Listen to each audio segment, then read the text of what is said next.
সেকেন্ডত ভূপেন বৰা ডাঙৰীয়াই চিধাই মোক এনেকৈ টাচ কৰিছে। তুমি মনে মনে থাকাছো, তুমি মনে মনে এইটো কি? আজি মই এজন লখিমপুৰীয়া হিচাপে অত্যন্ত লাজ পাইছোঁ। এইটো কেনেকুৱা কথা হ'ব পাৰে? তেওঁতো মোৰ হাজবেণ্ড নহয়, না মোৰ ভাই ককাই হয়, তেওঁ মোক এনেকৈ কেলে টাচ কৰিব? যিটো অসভ্যালি ইয়াত দেখুৱাইছে, সেইটো মই ভাবোঁ লখিমপুৰৰ কোনো সচেতন ব্যক্তিয়ে এই কথা কেতিয়াও শলাগ নলয়, এই কথা লখিমপুৰবাসীয়ে গৰিহণা দিব। বাইদেউ ইয়াত কি হৈছিলে? মানে আমিতো ইয়াত গৌৰৱ গগৈ আহিছে বুলি গম নাপাওঁ। আমি জাষ্ট মানে ইয়াত আমি ইয়াৰে হয়, আমি ইয়াতে কৰ্মচাৰী, ইয়াতে মেডিকেলতে কৰি থকা। আমি জাষ্ট গৌৰৱ গগৈ ডাঙৰীয়াক এটা কথাই সুধিছোঁ যে আপোনাৰ ইয়ালৈ আহি কেনেকুৱা লাগিলে, আমাৰ লখিমপুৰ মেডিকেল কলেজখনলৈ আহি আপোনাৰ কেনেকুৱা লাগিলে? তেওঁ মানে চিধা এটা কথাই কৈছে, আপুনি কোন হয় সুধিবৰ কাৰণে।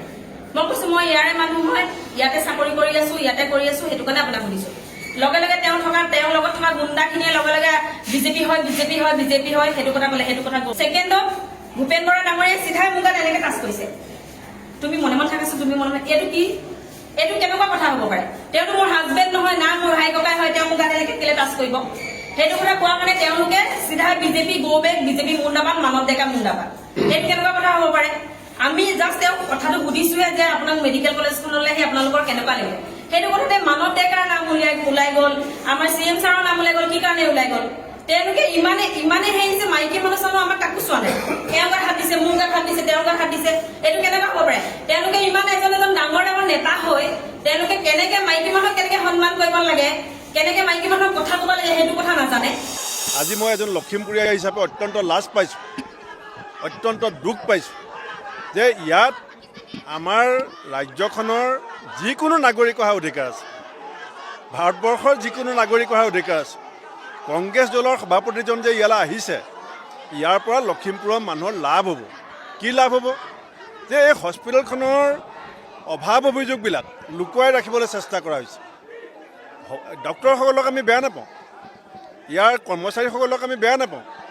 ডক্টৰসকলক মই গৌৰৱ গগৈ ডাঙৰীয়াৰ সন্মুখতে কৈছোঁ যে তেওঁলোকৰ চিকিৎসাও ভাল, তেওঁলোকৰ ব্যৱহাৰো ভাল, কিন্তু আমাৰ বহুত অভাৱ আছে, বহুত ডক্টৰৰ পোষ্ট অভাৱ আছে, বহুত মেচিনৰ অভাৱ আছে, বহুত কোঠাৰ অভাৱ আছে, আৰু খৰচ পাতিৰ ক্ষেত্ৰতো বহুত টনা আজোৰা ঠেলা হেঁচা কৰি হস্পিটেলখন চলি আছে।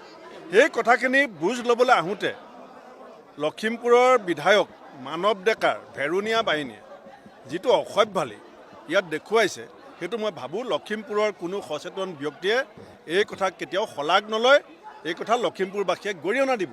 এইটো আমাৰ সংস্কৃতি নহয়।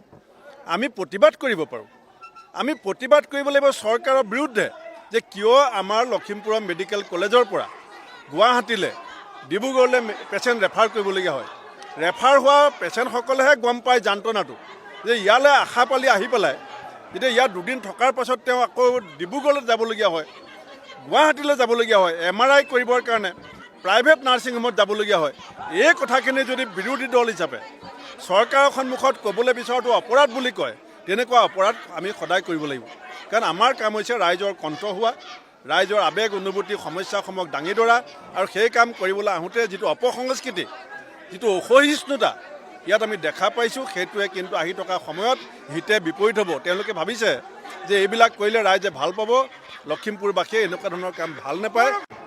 লখিমপুৰ মেডিকেল কলেজৰ আধাৰশিলা স্থাপন কৰাৰ আগত অসম বিধানসভাত ইয়াৰ তেতিয়াৰ বিধায়ক ঘন বুঢ়াগোহাঁই, বিহপুৰীয়াৰ বিধায়ক মই ভূপেন বৰাই এই মেডিকেল কলেজৰ আমি প্ৰস্তাৱ দিছিলোঁ, আৰু 11 চনত যেতিয়া আধাৰশিলা হৈছিলে তেতিয়া আমি উপস্থিত আছিলোঁ, আৰু মেডিকেল কলেজখনৰ প্ৰথম গভৰ্ণিং বডি চেয়াৰমেন মই।